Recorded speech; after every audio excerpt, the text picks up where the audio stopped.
शुभ सकाळ दर्शक बंधु आसतु जानिबा आज बछा बछा 25टी अनुचिंता। 1 नंबर वास्तुविधि अनुसार शोइबा घरे केबे भी आईना रखंतु नहीं, जदि रखुछंती ताको कपड़ा घोड़ाई रखंतु। नंबर 2 घरर शोइबा खट उपरे केबे भी बसिकी खांतु नहीं, यह द्वारा खराब स्वप्न आसीथाए एवं घर को दारिद्रता मध्य आसीथाए। नंबर 3 घरर मुख्य द्वार सामने केबे भी चपल जता पकांतु नहीं किंबा जता को केबे भी ओलटा पकांतु नहीं, यह द्वारा घरे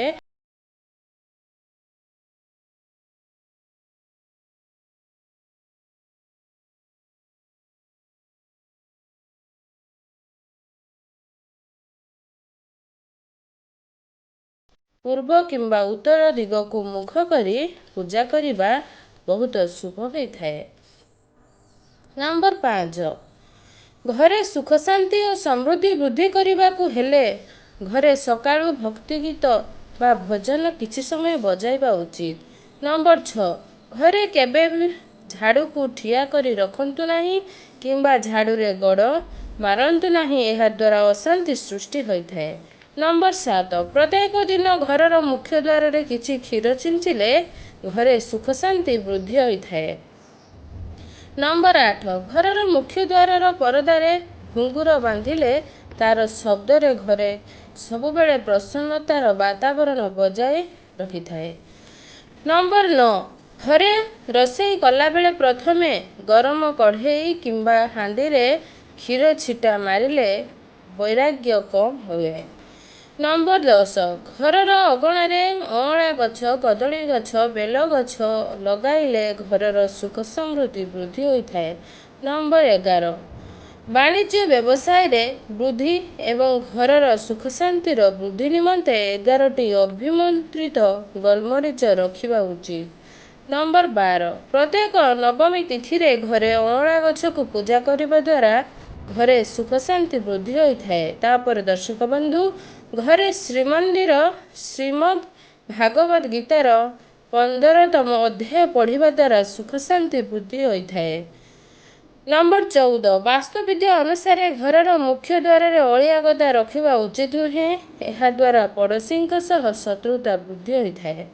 नंबर 15 सूर्यास्त हेबा परे काहाकू केबे भी क्षीर दही पियाज मरीगले भी दियंतु नहीं, यह द्वारा अशुभ होइथाए।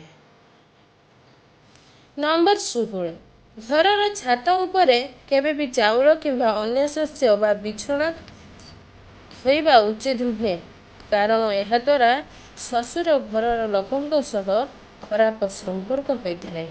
नंबर 17 घरे परिबा काटी सारिबा परे तुरंत परिबा चोपा बाहर पकाई दिंतु, यह केबे भी घरे रखंतु नहीं, नचेत अमंगल होइथाए।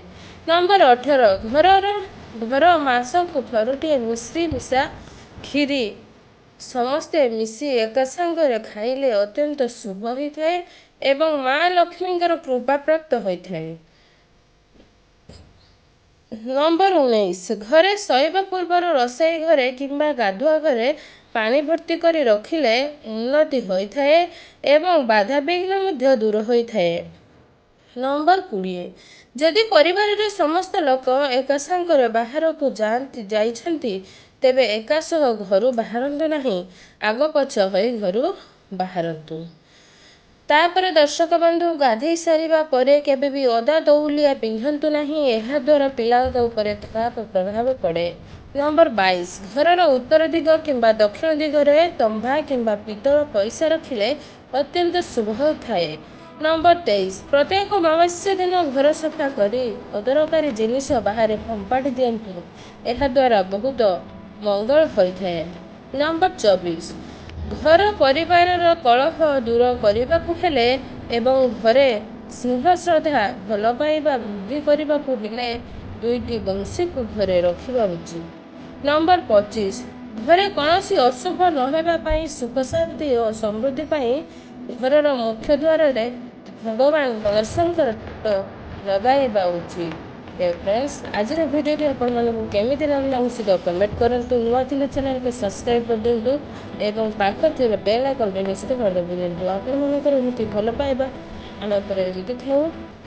ଆମେ ନୂଆ ନୂଆ ଭିଡ଼ିଓ ଆପଣମାନଙ୍କ ପାଖରେ ସର୍ବପ୍ରଥମେ ପହଞ୍ଚାଇବା ପାଇଁ ଚେଷ୍ଟା କରିବୁ। ଆଜି ପାଇଁ ବିଦାୟ ନେଉଛୁ, ପୁଣି ଦେଖା ହେବ ଆଗାମୀ ଅଧ୍ୟାୟରେ। ରହୁଛି, ଧନ୍ୟବାଦ।